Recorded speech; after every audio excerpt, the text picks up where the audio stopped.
Okay, here's Laura. Laura is here. Laura. Okay. So our concepts for the week from chapter 23, ones I'm going to run a little brief lecture over.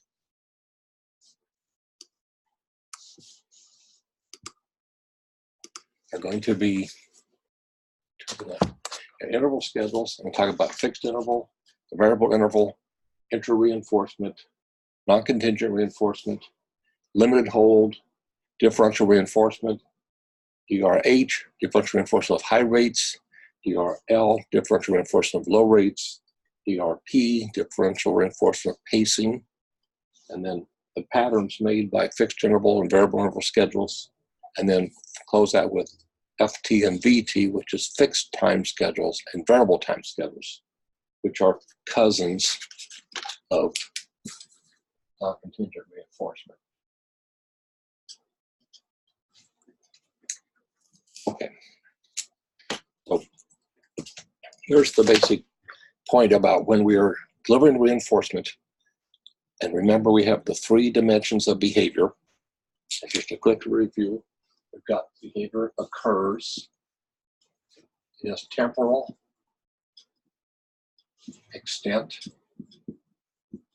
and temporal locus. So behavior is occurring. When behavior is occurring, we have the chance to reinforce it. With temporal extent, we can reinforce it when it happens for a certain amount of time. We want it to happen 5 minutes. We can make them respond for 5 minutes to get it. There's set schedules based on when we want it to happen. Temporal locus is when in time we can deliver reinforcement. So with these properties of behavior happening, we can then schedule reinforcement to strengthen behavior, and we know they'll make certain patterns based on how we use it. Last week we talked about a fixed ratio schedule where we reinforce, for example, every 5 responses, and we saw that we would get a pattern where there'd be 5 responses and then be reinforced after 5. And we saw a little pause called a post-reinforcement pause, and then 5 more responses get reinforced, and another pause, 5 more responses, and pause, reinforcement, then a pause. And this pattern is typical, and these schedules come out of non-human research labs. So these are pigeons and rats and monkeys, and our patterns are identical, but they're enough to make the points from the science behind it. When you reinforce behavior on a ratio schedule, for example, if we did it every 5 and FR5, what we get is this step-like pattern. It looks like a staircase. So it goes up, then when they get the reinforcement, what happens typically in the chamber is a rat presses the bar 5 times and a food pellet drops. So the rat stops to eat the pellet. That's part of why there's a pause and the rat responsive. When we talked about the variable ratio schedule, where we reinforce behavior on a random schedule, we had a very high rate of sustained responding. Reinforcement for the 2nd and maybe the 5th, and then the 8th and the 12th and 14th and 17th and 18th. And what happened is this: when the rat responds here, they don't know when reinforcement's coming, so they just keep responding. So a variable ratio produces a very high rate of sustained responding, and a fixed ratio produces a step-like pattern, also referred to in some literature as a break and run. Take a break and then take a run at it. Take a break and take a run at it. So those were patterns based on scheduling reinforcement based on responses, either fixed responses or variable responses. And those are the patterns we get. We're going to compare the responding-based schedules for occurrence, and today we're going to talk about scheduling based on time passing and occurrence. So I'm going to shift over to this list and go to interval schedules, because these were ratio schedules. Interval schedule means that the organism is going to respond, but time is involved as to when you're going to deliver the schedule. So with a fixed interval schedule, there's going to take one response after a certain amount of time passes. And for example, it's the first response after, say, 5 minutes. So if I put an animal in a cage and I've had on the schedule, here's the pattern I'm going to do with fixed interval. Is initially there'll be little to no responding. And then as it gets closer to 5 minutes, the rat starts to press the bar more. And then this first response after 5 minutes, this is the fixed interval of 5 minutes. This is the response that gets reinforced. All these responses don't get reinforced because it had to be the first one after 5 minutes. And after the reinforcement occurs, there's this little pause again, and then it starts to speed up again. And after the first response, after 5 minutes, the next reinforcement occurs, another little pause, and then it speeds up again. And so what I get is this pattern. The pattern of a fixed interval is going to look like waves. And we refer to those as a fixed scallop, fixed interval scallop. So responding is based on time. And we want to spread it out. And however much time, if we have an FI5, we're going to get this pattern. If we make that an FI10, we're just going to get longer times. If I want to get those closer together, I could do an FI3. And I'll get a little closer together patterns. But the point is, with a fixed interval schedule, because it's the first response after that much time, the pattern starts to show up. I don't need to respond. The closer it's get, I start to respond. If you think of the classes you took in college, and if you had a typical semester, there would be an hour exam after the first three months, and the last month would have a final exam. So that would look like the amount of studying that you spent. When you studied, we'll make it on when you were doing the actual study behavior. The thing that paid off was when you took that final and you took that hour exam, then you got reinforced for taking that. In the meantime, you could have been studying in September 1, September 2, September 3, but since the actual hour exam was not till September 30th, next one was November 31st, the next was October 31st, November 30th. What you tend to do is not much study, but then just about a day or two, often the night before the final, you were studying like crazy. That's that we call it, the common term is, is procrastination. People put it off, and we can explain procrastination because we know that you can't take the test until it's available. And here, when you've got an animal or someone on a fixed interval schedule, you can't be reinforced until it's available. If it's fixed at 5 minutes or fixed at 30 days, all the responding before then won't pay off. It's got to be afterwards. So you do start study behavior, and then you take it. Then the next month, when you tell yourself, I was up all night the night before the test, I should start sooner, but we don't. We don't start sooner because the interval's deadline is not here. So we kind of have a little bit, then a whole bunch of all at once. And then we don't learn our lesson, third hour exam, and then for the finals, the same thing. We put it off until the last minute. So a fixed interval schedule makes these scallops, these waves. And if you notice, it has the same little pause in it. When I talked about a fixed ratio schedule, we had 5 responses and a pause. So we had a step-like pattern with a fixed ratio. And this little flat spot was the post-reinforcement pause.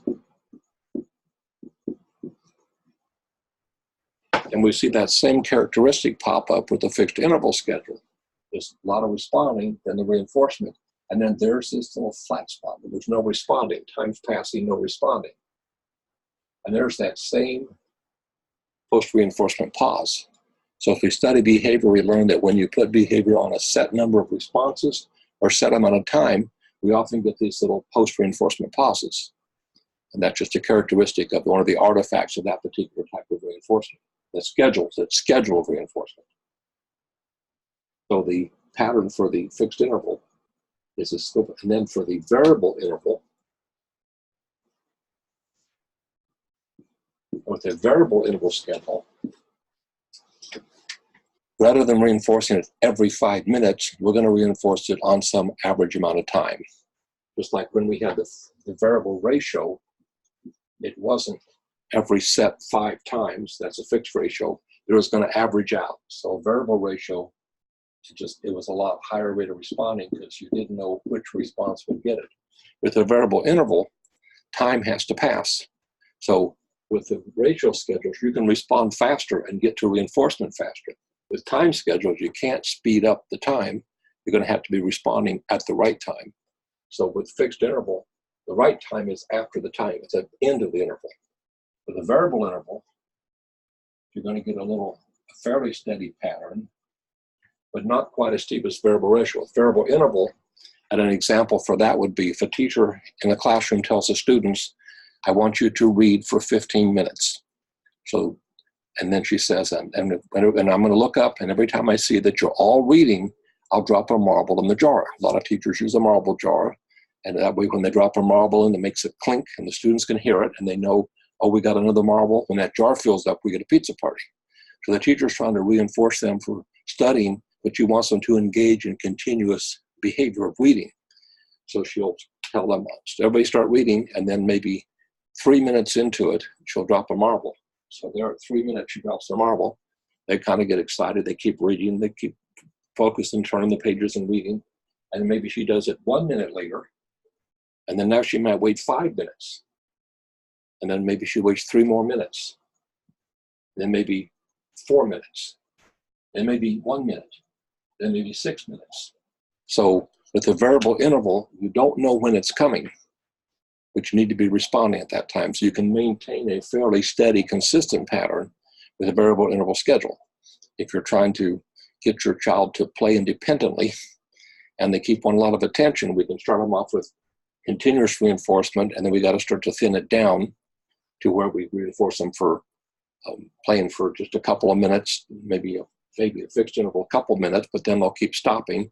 So we can move it over to a variable interval, and we pop in and see what they're playing with and compliment them, go away, come back 3 minutes later, compliment them, come back a minute later, come back 5 minutes later.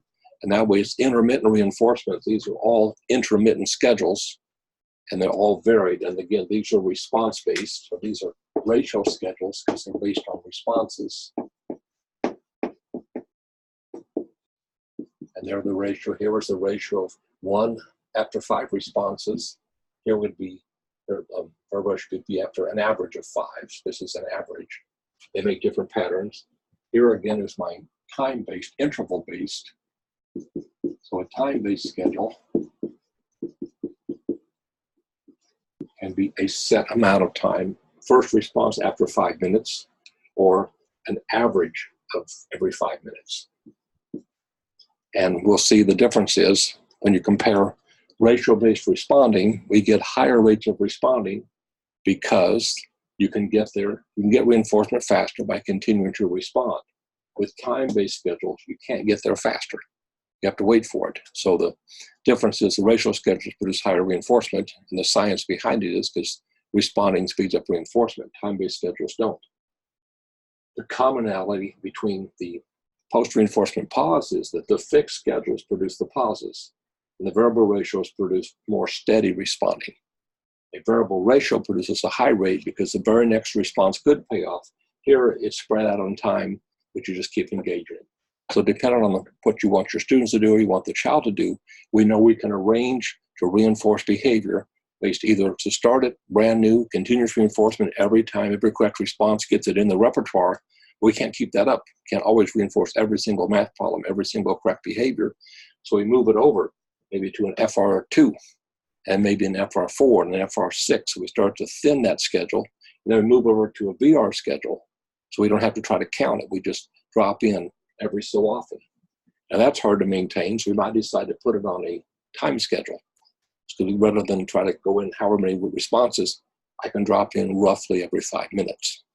So we can use what we know about schedules to start a behavior with a lot of reinforcement and then start to adjust our schedules to gradually get it more maybe on a time-based schedule, responding over time versus just counting. If you're paying factory workers, they're going to get paid by the piece work, so it's going to be the number of responses. So, but as far as just the science of what we know about how and when you schedule reinforcement, you'll get these basic patterns. And since we're talking behavior, it has occurrence, we're reinforcing some amount of occurrence, and it has a temporal dimension that it occurs at some point in time. And here's when it occurs at a fixed amount of time or some average amount of time. So those are the patterns of fixed interval and variable interval. those two patterns.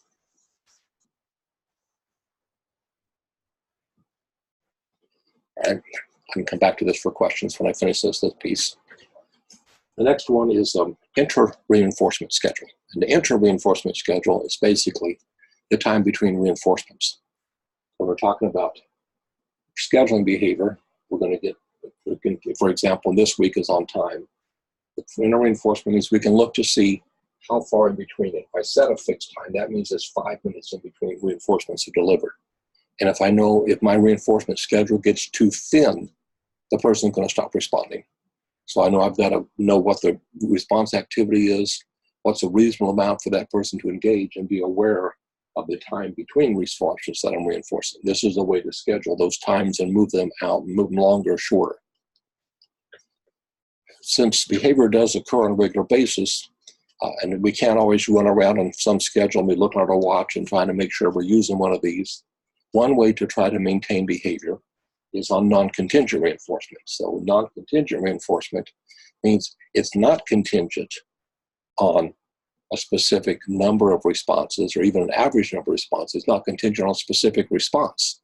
Here I've said I want at least 5 math problems to get a sticker, 5 more math problems to get a sticker. So I set it on, I want 5 responses, and it's contingent on meeting the schedule or an average.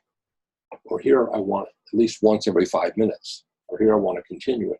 With non-contingent reinforcement, the idea is we're trying to produce an environment-rich, a reinforcement environment-rich, where just being in the environment, good things happen. If you're hanging out with friends somewhere and something good happens, you just kind of want to hang out that place. There's music, there's dancing, there's food. So you're going there, and it's not specifically something that you've done that gets that reinforcer delivered, but in that environment, there's just reinforcing things happen. So with respect to non-contingent reinforcement, what we want to do is, we have a kid who's always looking for attention. We can try to tell him, work 5 math problems and I'll give you more attention. And we can try to use a schedule. But if we can just give him attention sort of randomly, not based on what he's doing, not like after every 5 or every average, we just, how you doing? What are you working on? Oh, looks good. And just check in. We're delivering it non-contingently. So it's non-contingent, but it just means we're making the environment very available for compliments or snacks or toys or engagement. And that just makes the environment pleasant to be in. Since a lot of our work is working with children who have some problem behaviors, and those behaviors are too strong, which tells us they're getting too much reinforcement. So how do I get this kid to not have to misbehave to get my attention?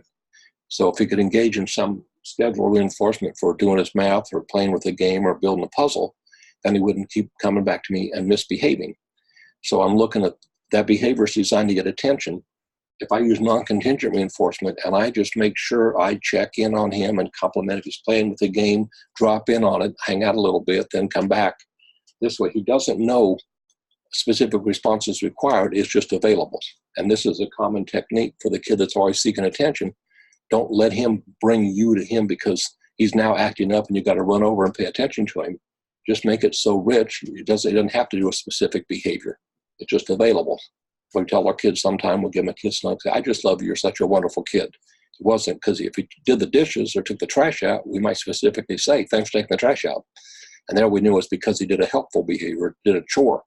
The idea of non-contingent is if an environment just has a lot of reinforcing things happening in it, then you don't have to misbehave to get attention. There's a lot of good things available. And a lot of behavior in life, just you're in environments and you like what happens. Someone walks in, someone says hi. It wasn't based on what the timing of what you were doing or the number of responses. They came and they stopped and said hi at your work desk and they went down the hall. So non-contingent reinforcement can be time-based in the sense that it doesn't matter when you do it.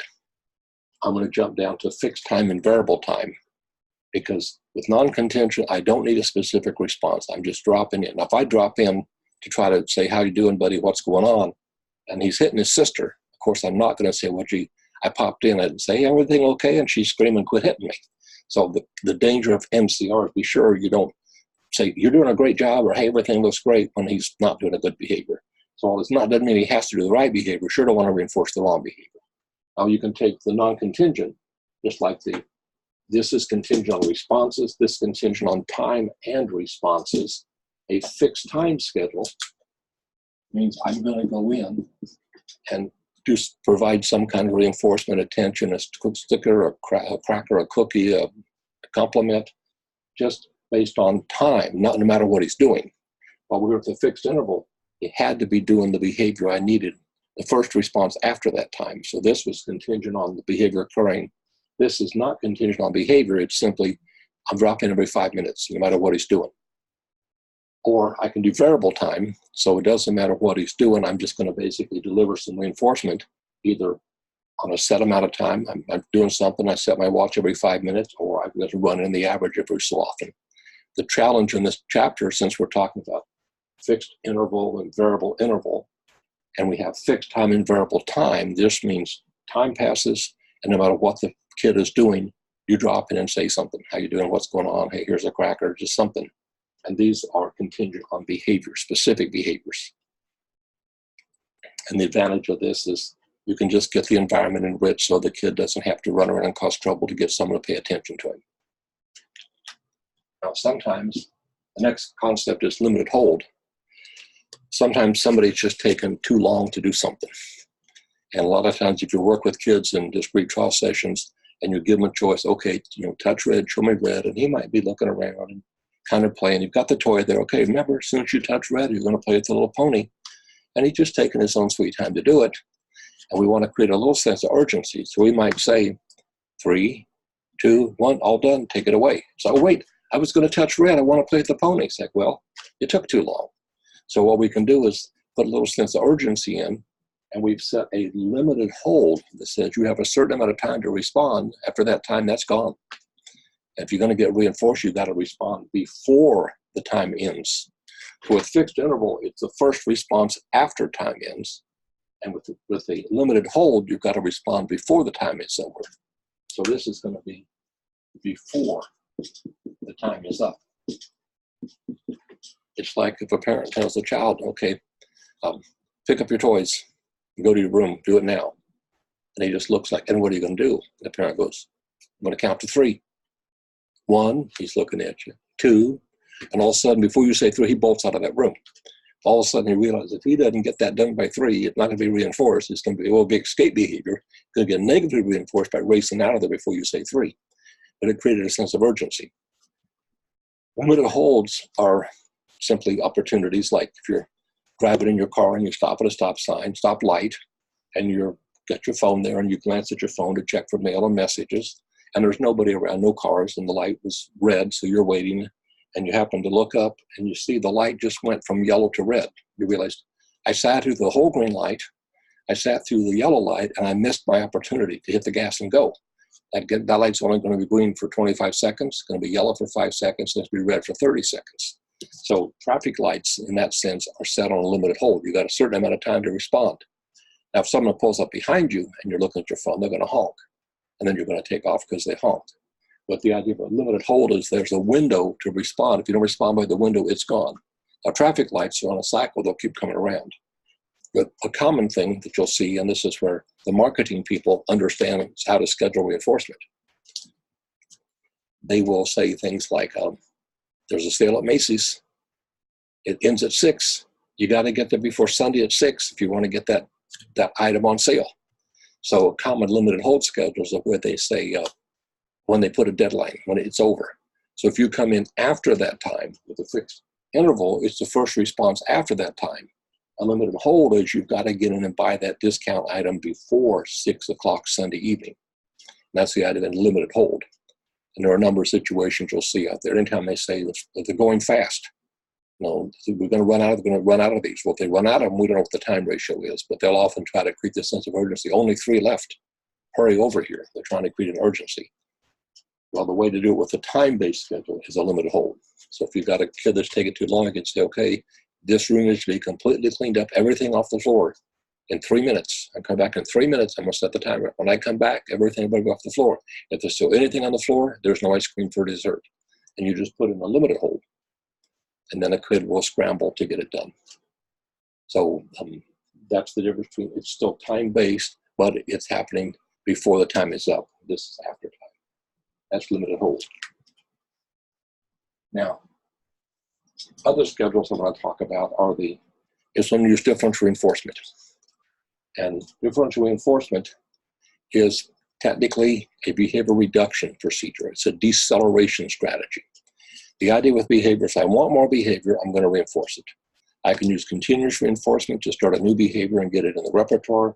I can move to an intermittent schedule, and I can put it on, I can get a roughly pattern based on how I do it, based on number of responses, based on fixed or variable requirements or time. And those will all produce patterns, and those will schedule for reinforcement. But that's simply when you want more behavior you want to maintain. With differential reinforcement, it has two procedures involved. And those procedures is reinforcement and extinction. So what we've got is a problem behavior. Let's see here. We've got a problem behavior that's occurring too much. So I'm going to use red just to make my point. I got way too much behavior, which tells me that's getting too much reinforcement. It turns out this behavior happening this much or happening too long is a problem. I need to lower that rate of responding. So I can't lower it by reinforcing it. Since reinforcement maintains and makes more, I'm going to put that behavior on extinction, and I'm going to reinforce a different behavior. So differential reinforcement is take the target that's targeted for reduction and do not reinforce that behavior. Now, if you remember matching law says behavior goes wherever reinforcement flows. So if you're doing something not very reinforcing, you're going to find something else to do. If a kid's playing with someone gets bored, he's going to find something else to do. So when that something else is a problem behavior, we can use differential reinforcement and realize we're going to ignore the problem behavior, put that on extinction, and reinforce some other behavior. So one of the ideas of differential reinforcement originally was this idea of differential reinforcement of the omission of that behavior. If it doesn't occur, I'll reinforce you for anything else. So I'll reinforce any other behavior except that one.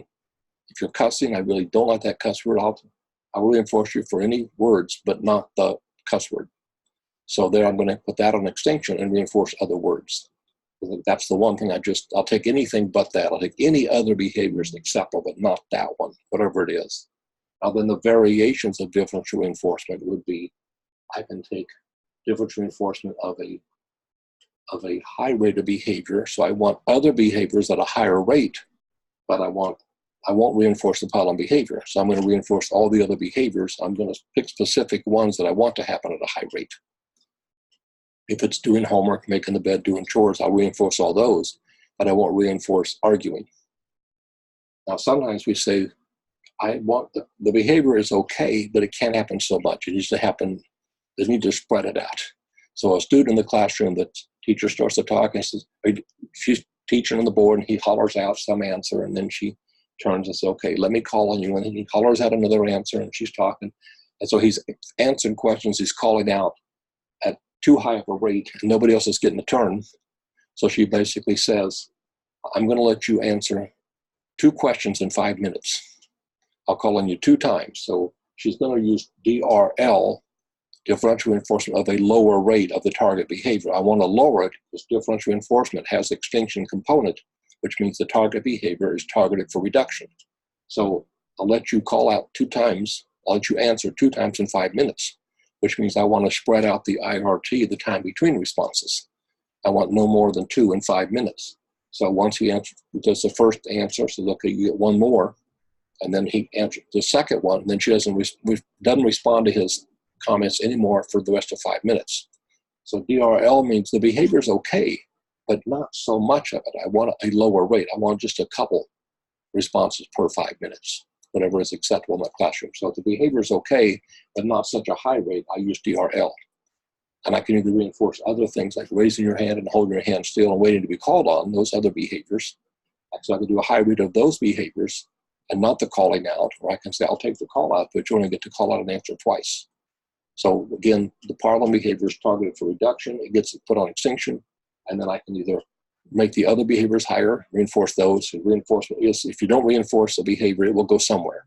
So if I put it on extinction, I better be ready to reinforce these other potential behaviors that are going to pop up anyway.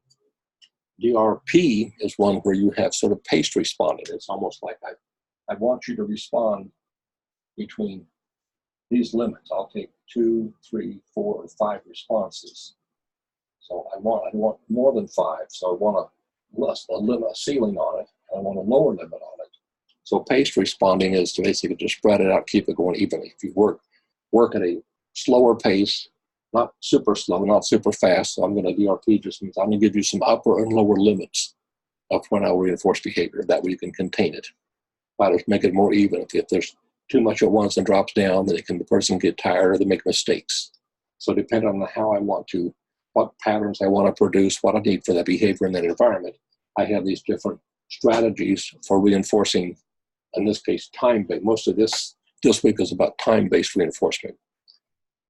I'm trying to remember, and we have other DRs, and I don't remember last week if we had DRI, DRA.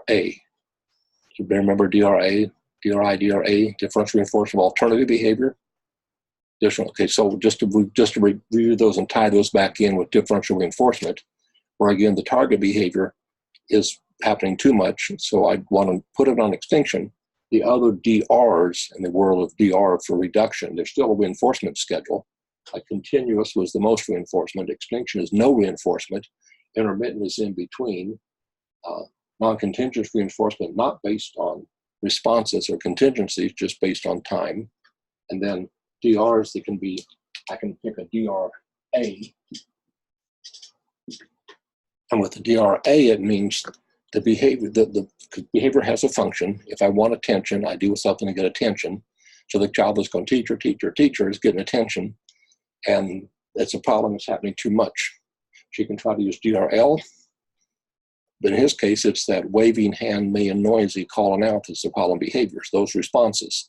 So what she says is, if you want me to call on you, here's the rule. Raise your hand, hold it still, look towards me, and wait till I call your name.